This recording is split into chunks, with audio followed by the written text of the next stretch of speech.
Ruth De Jong, production designer for Nope. You previously worked with Jordan Peele on Us, and I know he brought this idea to you before he had even written the script. So what were those initial conversations like?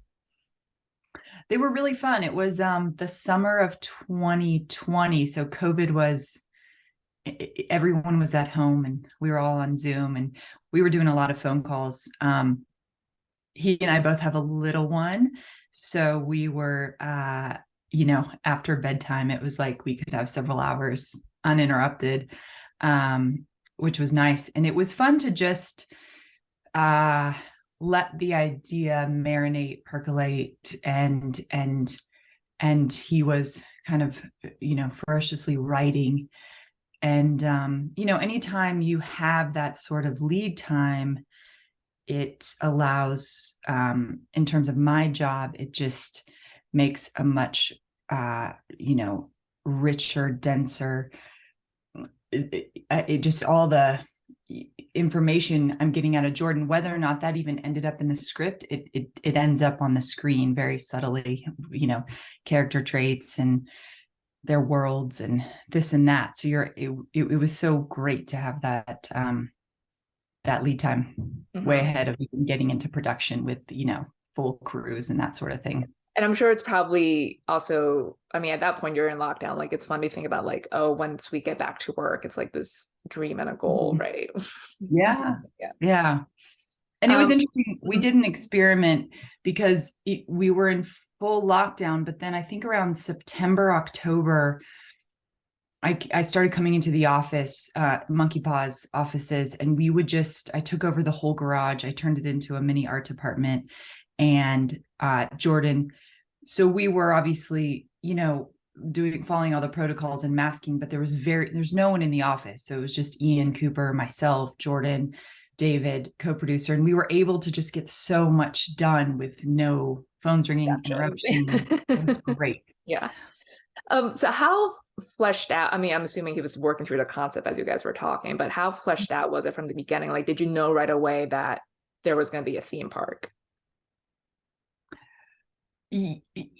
Yes, to the degree of what it was, no. I mean, and initially the studio was like, oh, just find a Western town. We are not going to build that, and as Jordan was defining what this picture was, it was much bigger than us in terms of scale and scope. And he said early on, Ruth, I want you to build this. We have to build this. This is unique. This is specific. This is Jupe's world. And then we based it off of, the movie within the movie of Kid Sheriff. And so that gave me the runway to just put, a huge deck together to share with the studio our vision. And we sold our vision and it worked and we built the town. And he literally said nope to using it. He said nope. No, they were very supportive once they understood exactly what Jordan and us as filmmakers, myself, Hoyta wanting to shoot on IMAX 65, all of these things. The budget was sort of a said budget when we were starting this, but with these elements, it's like, oh, well, we're more in this world. And the studio's like, well, why? So it was, but it was great because his vision was clear, and we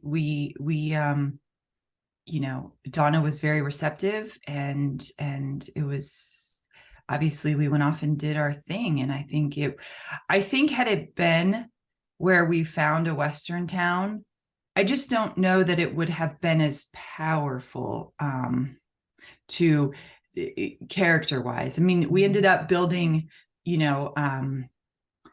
the farmhouse from the ground up. That was not there either. And that was something that I was like, no way are we going to build that. We have to find a house. And George was like, you're building it right here. And it made perfect sense because of the valley. So it was a dream come true. Yeah. And I feel like, the Jupiter's Claim, it's so specific to his vision and that story in the world. Like you said, like, you really couldn't just like redesign storefronts of an existing one, because even though you have like typical storefronts of a Western town, like a saloon and a bank and stuff, and it's the look of it, it's so bright and colorful, and that's not something you associate with them. No, it was like a Like very Western town on kitschy acid. yeah. So how Love. did you approach that design to make it? Because it has to be a theme park too, and it's also Yes, it has to be a theme park. And apologies, I'm just going to make sure. It has to be a theme. Well, so our whole backstory was he wanted to initially capitalize on the kid sheriff, but because of copyright infringement, it's like he had to, his park had to be whatever it is, 30% or plus different. So Jordan had this idea of, he's like, what if the colors were just terrible? And I was like, well, what's terrible, you know?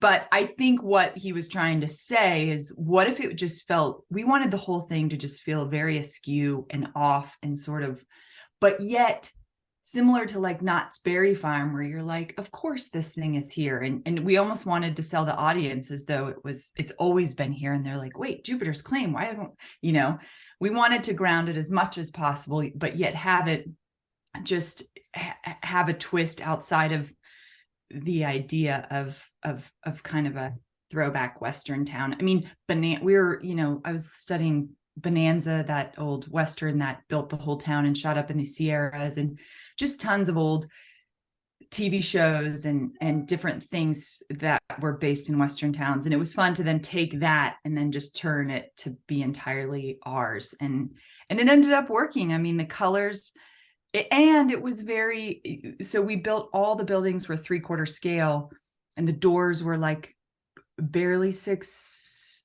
They were, I can't remember exactly, but maybe 6'0". And so everything was just not overly, I mean, it was just a hair off, if that makes sense, and built for kids. And we wanted, so the coloring, I like locked myself in my office for 2 days and just chose every building from the trim to the, you know, and it was sort of like, it was really fun. And just to think about this world that, you know, and children thrive off of color. So I think it was, that's how the long-winded version of how we got there. And it surprisingly, in my opinion, ended up working, I think. I mean, Jupe's office was purple on the exterior. yeah, no, like, it does, because it, like, at first glance it looks fun and very inviting, like you said, like for kids, but then once you're like really in the scene, it's like there's something a little bit off about this. And obviously it's a sci-fi horror film too, yeah, but yeah, I think it's like a combo of the color, and even like the inflatable balloons are kind of creepy. yeah, totally. Yeah. So how did you like actually find those colors or land on those colors? Was it like mixing a bunch too, because it's like No, well, I sort of have all paint chips, pastel? like Yeah. thousands of paint chips. And I usually, I have a go-to with Benjamin Moore, Farrow and Ball. Mostly their palettes, whether or not we use their specific brand. I mean, we typically do. And so I have big square decks, and then I have, we print out the drawings. So then I'm able to kind of just start to plaster it up on a wall. And then from there, once I lean into like, okay, I think this building is this, then the paint department goes and does physical samples. We go out to and we kind of throw it up on every single building. I think we pretty much stuck with what I had selected. And then certain things were like, oh, let's, you know, when you see the buildings next to each other and across from each other, and we put it into a model so we could fly through the model and see all the colors. And then the team goes to town and starts. It was a lot to paint, and it was very rich colors. So it was like some of them were several coats, and yeah. Well, yeah, like Jupe's office is real, like you said. So how many of the other buildings did you actually build out? Every single building was interior, exterior. So they were fully dressed. You could walk in, you could walk out. The camera only really went into Jupe's office. The candy store a little bit, the gold painting station, you know, everything was practical. So we, you know, just wanted to breathe life into the space. The stadium, we built 360, obviously. And we brought the horses in, had the little mini stable, the petting zoo. So, yeah. Yeah, and you guys, I'm assuming when you said you did the model, you did the whole layout design, right, of how everything looked Yes. like on a map. We did. That was early on. Jim Hewitt, who I've worked with for a long time, wonderful set designer, incredible set designer. He and I went out really early on and started literally like hammering stakes into the ground, like before construction, even just to wrap our heads around the scope and the scale. And then I'd bring Jordan out there and walk it to feel in Hoyta and feel like, we talked a lot about how wide to make the initial path. I think we ended up making it 40 feet wide, just so that when it's framed, you can still feel both sides. It doesn't feel huge, but it doesn't feel, so it's all about scale and how the camera reads it versus our eyes, even, because it's really how it's going to be seen and shot. And then, so we played around with that a lot. We also went through several rounds of budget stuff. I mean, the town initially was even much bigger, and we started cutting, taking from the white models, like that's gone. But it was great because then we really got it down to, the grand entrance. And it was about getting that initial scene where they bring the horse to sell it. And M's like, what is this? What's going on? It was all about the timing, because it was a full walkthrough from the entrance all the way back to Jupes. And you really wanted to feel like this is a place that keeps going. And so we did a lot of cheats, but also it wasn't, you're like, we have to get there too. So we figured out the right pathway by walking it and timing it. And it was, it's a lot of so many things that go into the final deal. For sure. Well, moving out to the house, the Haywood home, you also Yes. built, like, Yeah. it's like a 3-story house, right? Mm-hmm. What was Huge. And we had to, it had to be structurally sound to get the dolly and the camera and all the departments. And so we built a real house. We went like 6 feet in the ground. It was completely structurally sound. We had engineers approve it, sign off. It was beautiful. And I did a lot of research up and down, early on. Jordan and I were talking a lot about who are the Haywoods, where did they come from, where are they, where's their operation. Obviously, we settled finally on Santa Clarita, which is where truly most all of the animal wranglers do live and reside. And when we picked Firestone Ranch, obviously the vastness of it and the history of it, I leaned into wanting to do a turn of the century farmhouse that would have kind of, and it was actually a sidebar. It was William Mulholland's property and his castle, weird house in William Mulholland, Chinatown. He brought water to Los Angeles. Yeah. So there's that whole backstory, nothing to do with our film, but it was, and his house was set very weird, and it had been stuccoed over. It was originally the stone castle, but I started just researching ranch. There's so, early California was all ranches, cattle ranches, horse ranches, cowboys. And so when I compiled everything, and the other part of it is, Jordan's like, I want this house to be iconic. I want this to be a Hitchcock house, but my Hitchcock house. And I think that's, we added the triple dormers, just like we just did some subtle things that were all in the vernacular of early turn of the century, quintessential farm ranch houses. And it was big, but we also tried to, we put a lot of cracks. It wasn't like you go in and it's fully, it was an old house. And that was our goal, is to lean into the fact that, like, they've had this, they probably, I forget our backstory thoroughly, but it was like, yeah, it really felt like they had lived there for decades, or like it's the yes, home, because like the furniture is vintage, and it's like yes, it's not modernized or anything. So it's like, exactly. There they're was not no, rich, even though they work in Hollywood basically, but like on the outside. yeah. Yeah. And we overall, we wanted to give that feeling of the ranch of just, they live here, they can exist there, but they're not, I mean, it's not full of fancy dishwashers and, stainless steel stoves. Everything was down. The refrigerator was 20 years old. The stove was 30 years old.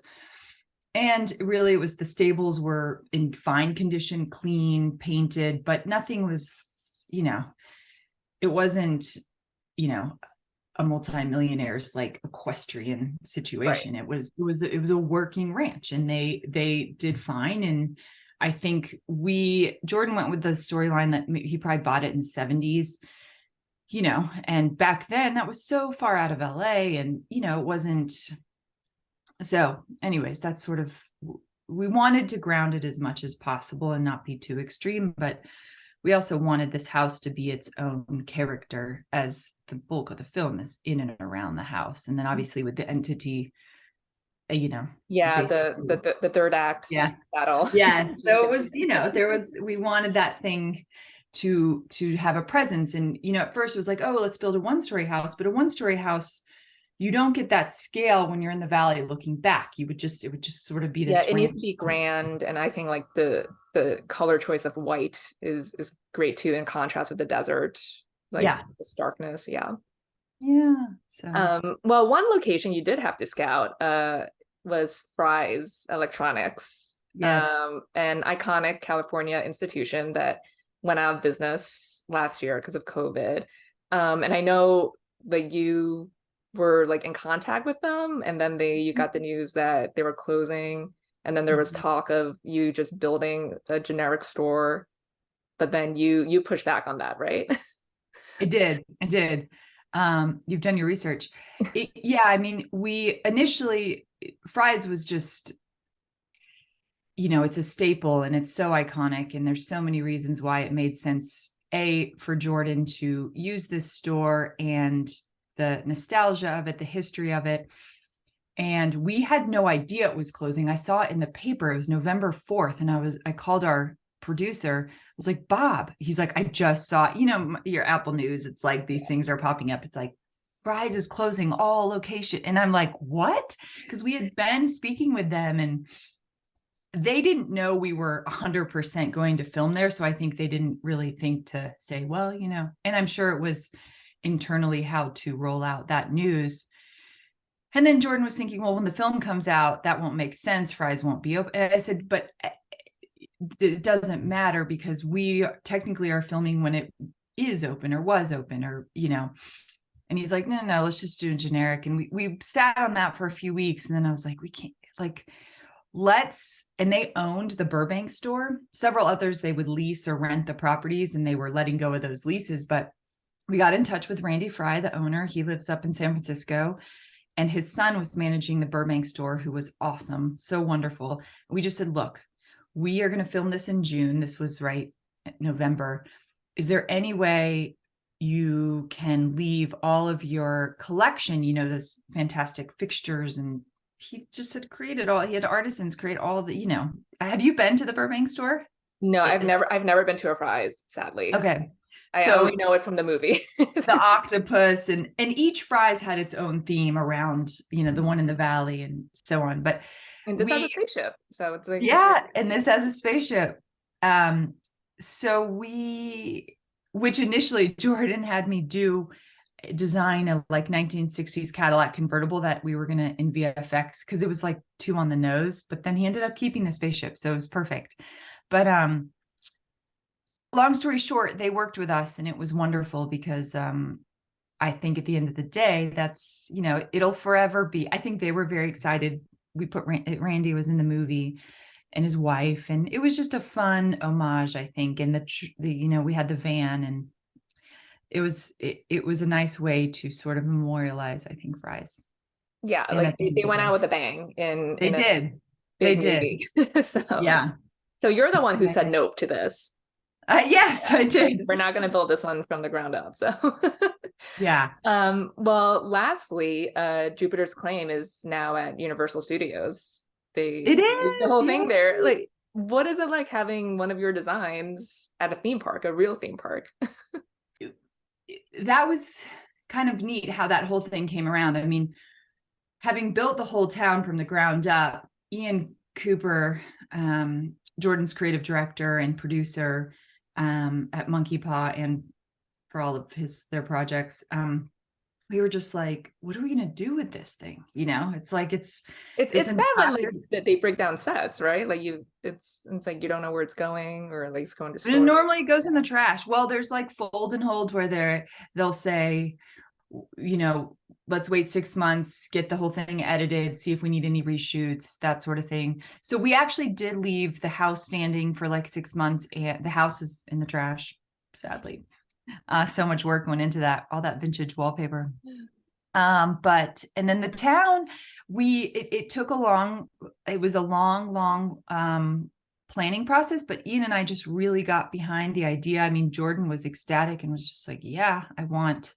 And I think just being at Universal and being a key collaborator filmmaker there, you know, a lot of the on the tram tour, there, you know, those things, 20, 30 years of the same thing. And I think the idea of having a fresh film, a contemporary film, present day, and be able to have the sets there. So Universal boogied, and I want to say it was fully completed for the opening of the film. So they could just market that. So it was a joint effort. And I think initially it was a lot of like, oh man, is it worth the cost and this and that? But at the end of the day, I think I mean, from my perspective, it was a huge gift. No sets end up memorialized in any Yeah, way. exactly. And yeah, and it's great that it was there, it was ready when the film came out, because then people can, you know, see Yeah. one and then like go check out the actual set after they see the movie, you know. So it's, yeah. Now this Yeah. is your legacy at Universal Studios. Yeah.